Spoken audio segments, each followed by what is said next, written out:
Hi and welcome back to my channel.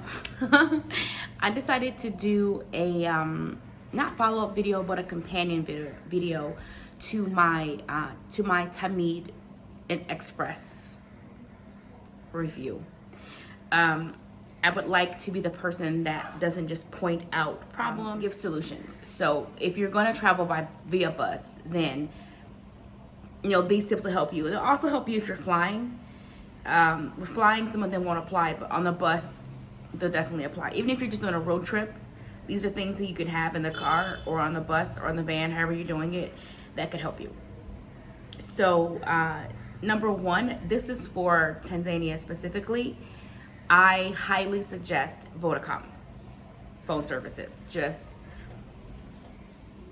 They were excellent on the road. Even as we were driving through the most rural areas, I had 3G.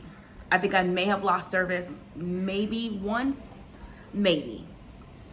3G, 4G, it worked. And apparently they're doing a 5G service soon. I don't know, and I don't really care, but Vodacom for me has been the best phone service. We have Tigo at home for our Wi-Fi, and it's kind of spotty, and they're not a difference in price. Vodacom is not more expensive than Tigo or Airtel. It's like the same thing. So when you come here, if you decide to get a phone, I would suggest Vodacom. Especially if you're going to be traveling just throughout the country, you'll have service. We ran into this issue, like I stated before in the video, that the bus did not have chargers as promised. So make sure your phone is fully charged, or as charged as as you can get it. And make sure you have a power bank or two that are fully charged. If you have a power bank, at least one power bank, you should be okay, as long as your phone was pretty much charged before you got on the bus. That saved my life and my husband's life. We both used the same it wasn't even fully charged. I would say like 90% charged power bank on the way there and on the way back. And you don't need a full charge, but it's nice to know that your phone won't be completely dead, because it's likely if you're traveling from Dar es Salaam to Nairobi that you'll get your destination very, very late. Very late. So if you need to call someone to pick you up or use your phone to navigate the city, either way, then having a phone on you will work.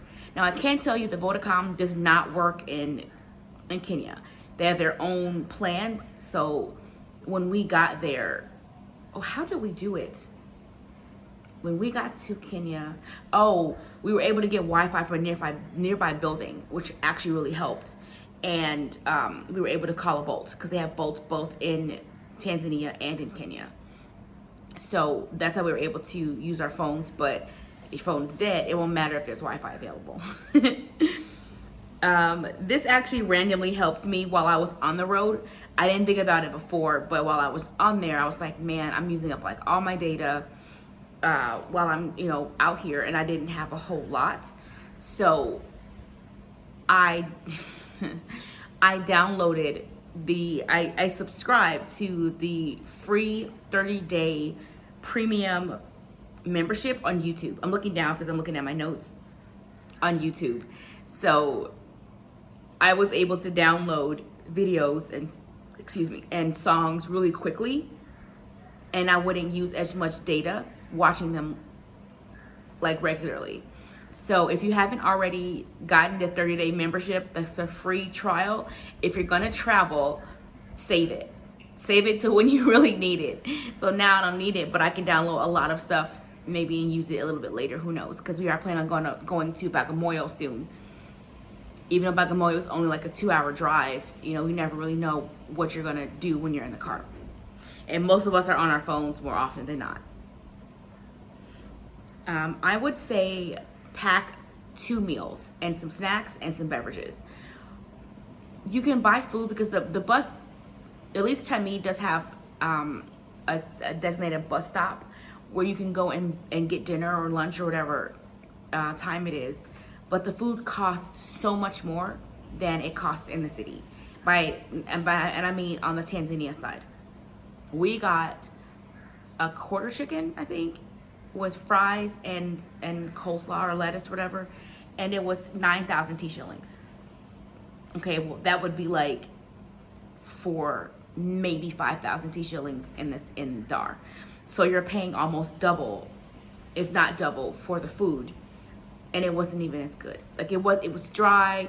I feel like it had been sitting out all night because we ate it really late, because this, on the way back from Kenya, it's the only stop they make where they serve masses of people. There are a few smaller stops, but they stop there for a longer period of time.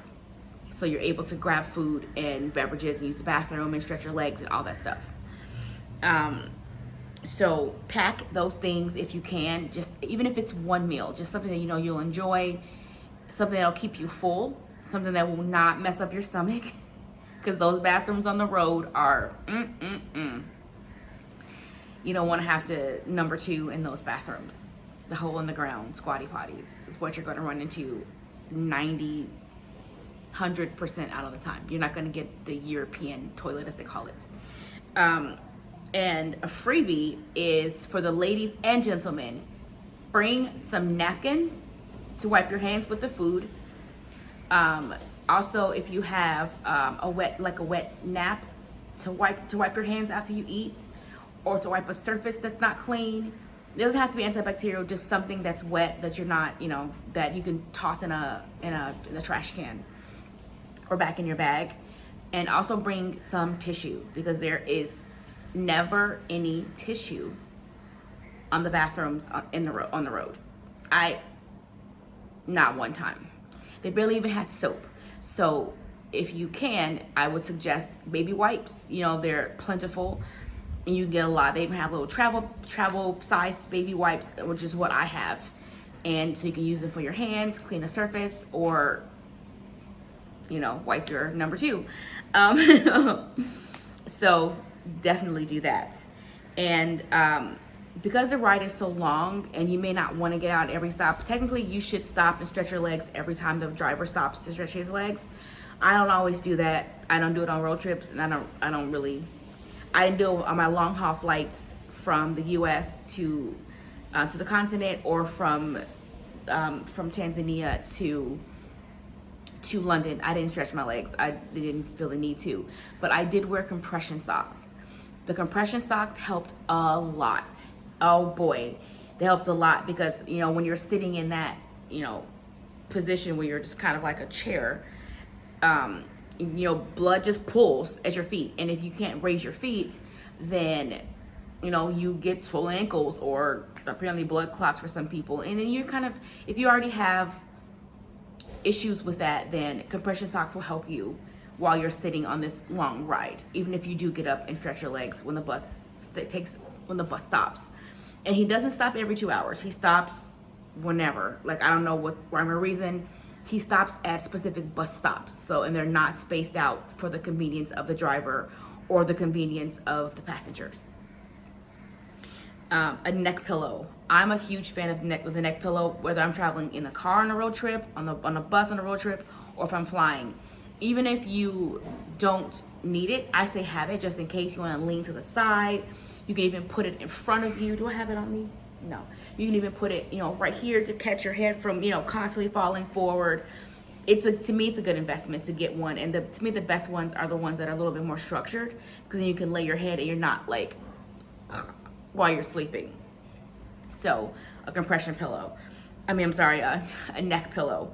And then I would say bring a blanket, even if it's something thin. I have this cute little throw that I got from Kenya in the airport, because I cannot travel without a blanket. And the blanket that I have at home is way too thick to travel with. So I got a nice little medium throw to bring with me everywhere I go. I can roll it up tightly and put it in my backpack.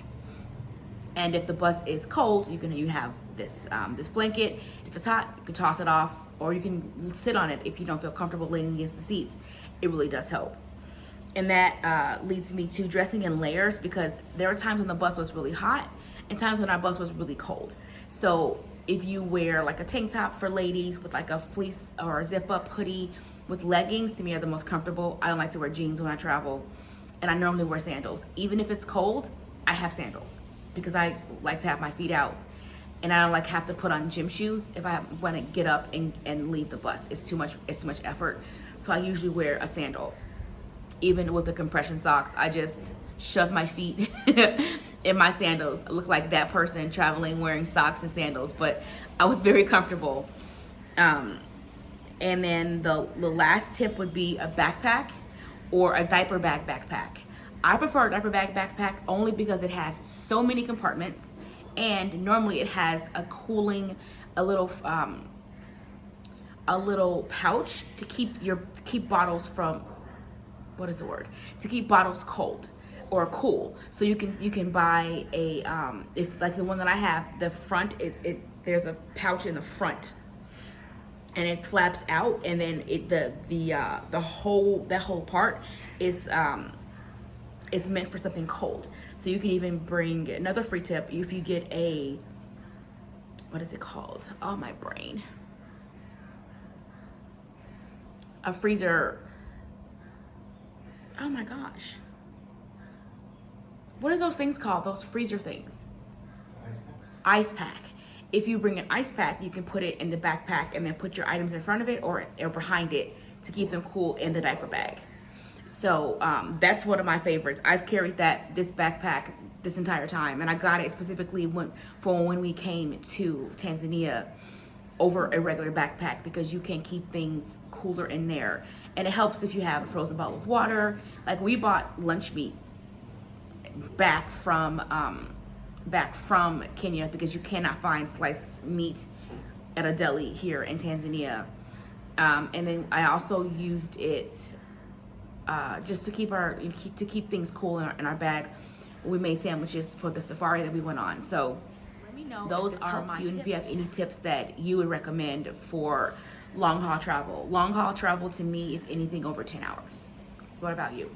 Let me know in the comments below.